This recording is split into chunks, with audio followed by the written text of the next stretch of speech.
Hi again, everyone. This is Bill Hauweisen, and this is the video number 3 of instructions on how to use the website newlakehouse.org. In this video, we'll show you information about an individual person. So the purpose of this session is understanding the types of information available and how to get to it about an individual in the family history database of newlakehouse.org. So, from video number 2, we learned how to search for an individual. Now let's look at that individual. For some people, there's going to be a lot of information. It'll go on and on. For others, there's not much at all.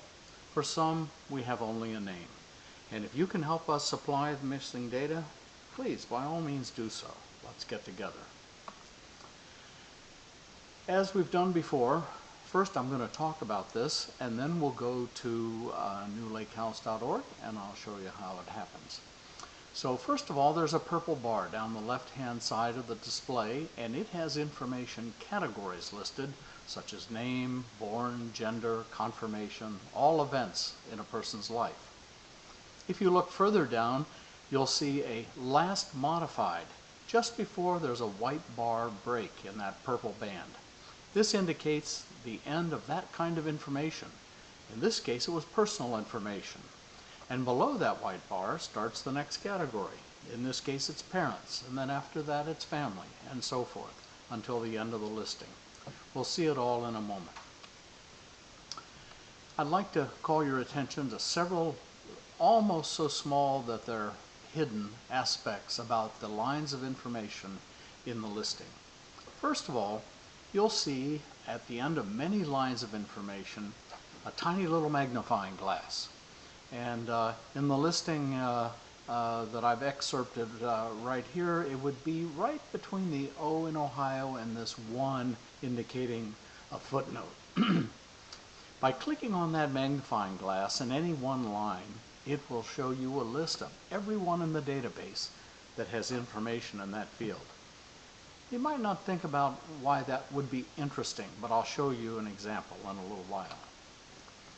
And so that's the end of video number 3, and video number 4 we're going to discuss photo albums and documents. But right now, let's begin by going to the website. Again, I'm using Chrome. You can use any browser that you want to. I just use Chrome because it's a little faster. And if you'll notice up here in the URL line, I'm going to put newlakehouse.org. And here's that familiar site. And once again, I'm going to do what I suggested you. I'm going to size it for this particular screen. So I'll hold down the control button, and I'm going to roll it a little bit until I have that purple bar all the way around the display. That assures that we can see everything on each screen. So I'm going to go to login, and I'm going to put in my username and my password and press login.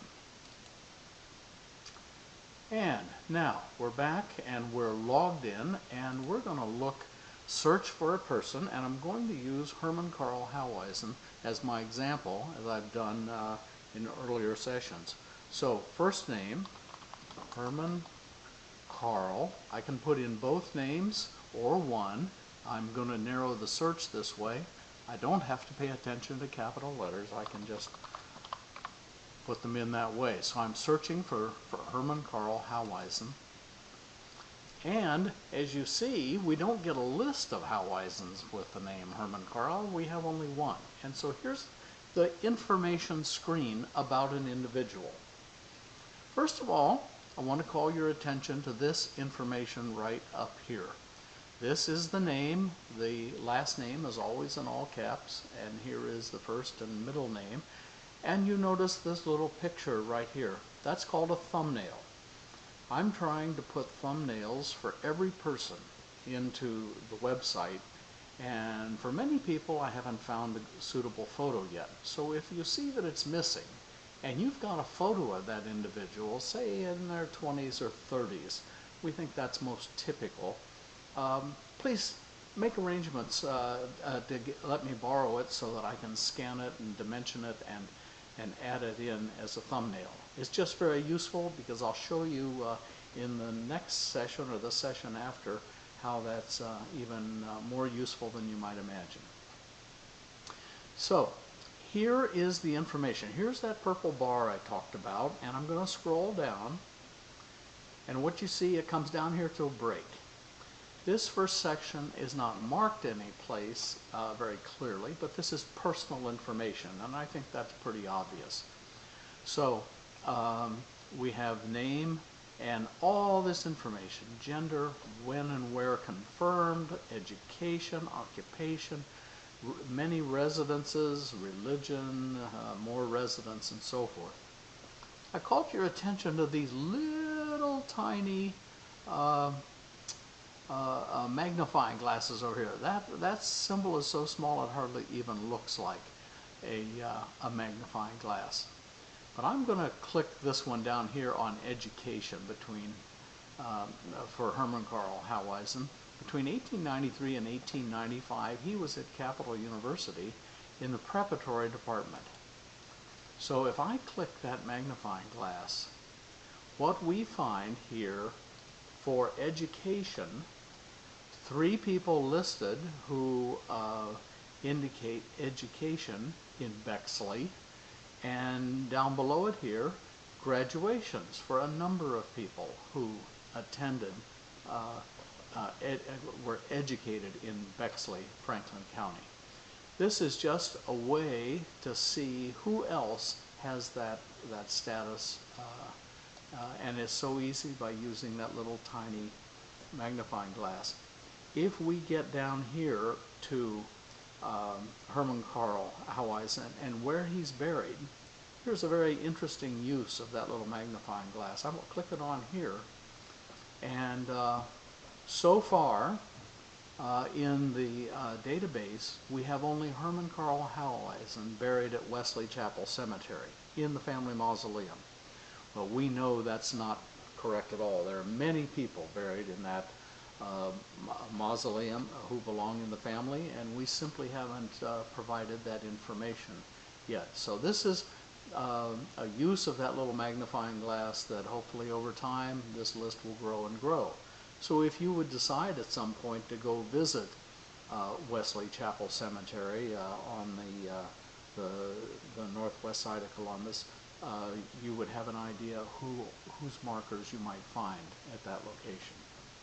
Okay, I'm going to go back up here to my back arrow and click it on. We'll come back in here. So this first bar contains just lots of information, and frankly, Jan and I haven't necessarily put some of the stuff in here exactly the way we would like to have it in, and we may change this some over time. But you'll see that there's just a wealth of information. The next group down here is obviously about parents. Here's his father, his mother, when and where they were married, and some albums. And here's the family ID. I should point out up here there's also the person ID. And this is the capital letter I and the number 8. And for family ID, this one happens to be the capital letter F for family, and 105. I'm going to show you some uses for that in a future session. So then we get down here to his family. First of all, his wife, Nellie Faye Croswell.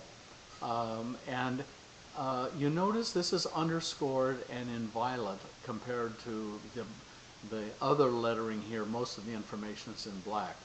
If I click this on, this will take me to her data sheet, and I can see all that information as well.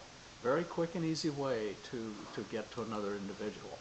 Now I just used my back button and I'm back here. What you see here are the children, and obviously all of those could be clicked on, and you could move to those individuals as well. In the next section are photos with the ability to do a slideshow. Now, if you just mouse over, that little tiny thumbnail gets a little bit bigger. Here, under Family Photos, is Herman Carl Hauweisen. Whoops, I can't move the cursor there because this is just a cursor over, but obviously it's the marriage of Bill and Martha with Herman and Nellie in attendance at the wedding. If we, and this thumbnail corresponds to this text that's right beside it. Here is the name of the file that has that photo, and I can learn even more about it by clicking that on.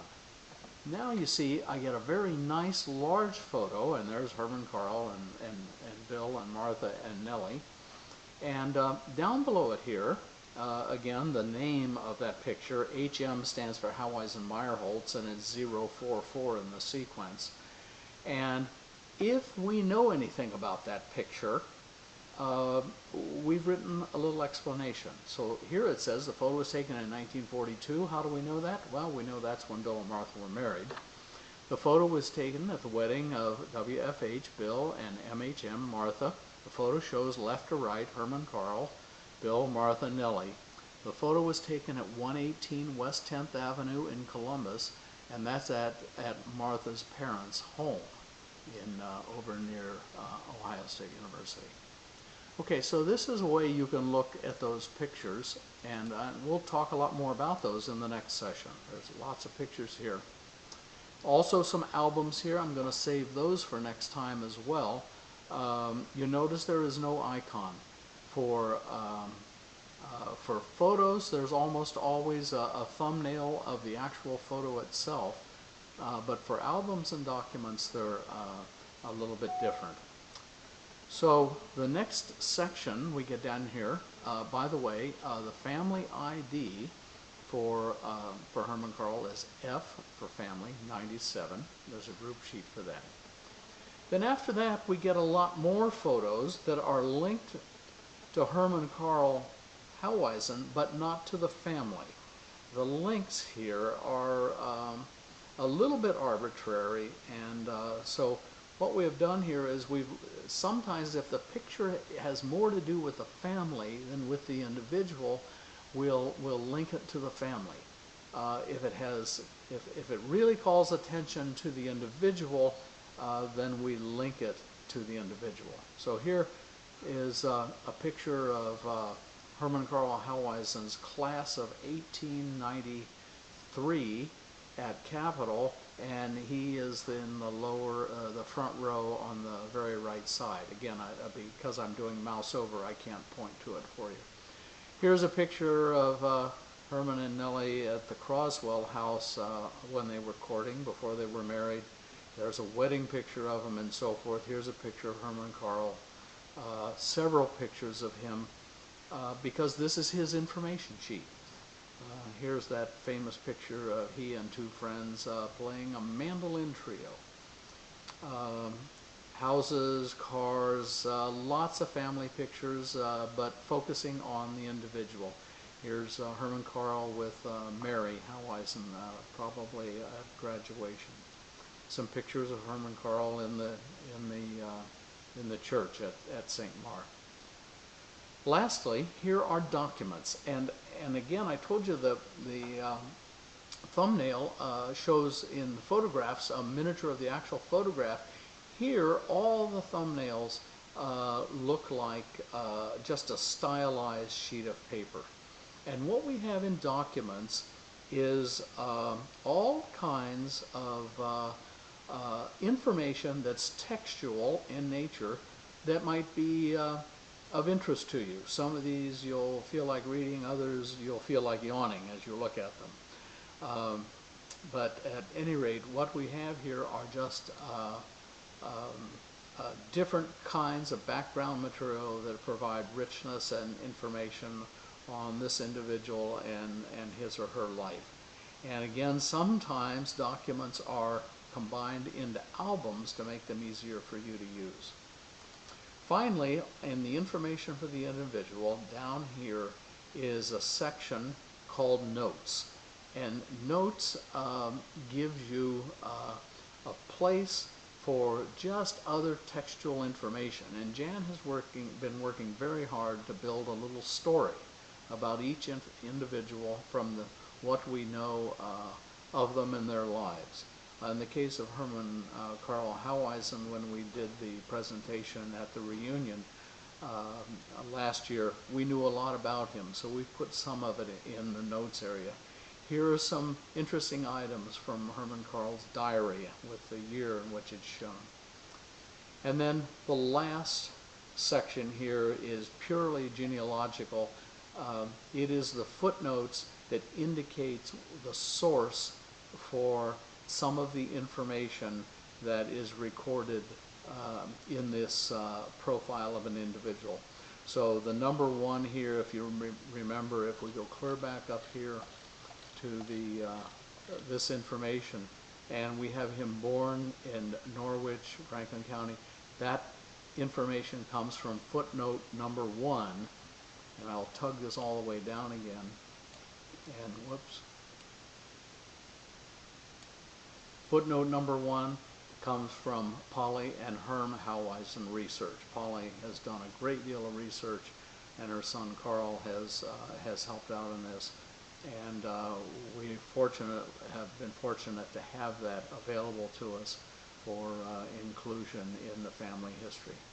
So that's the end of this third presentation. This gives you an idea of information that is available for perusing, for reading, for gazing at, for linking to other people, and it will give you an idea of what kind of information is possible, and then you'll find some people for whom we have very little. And so the research continues on that.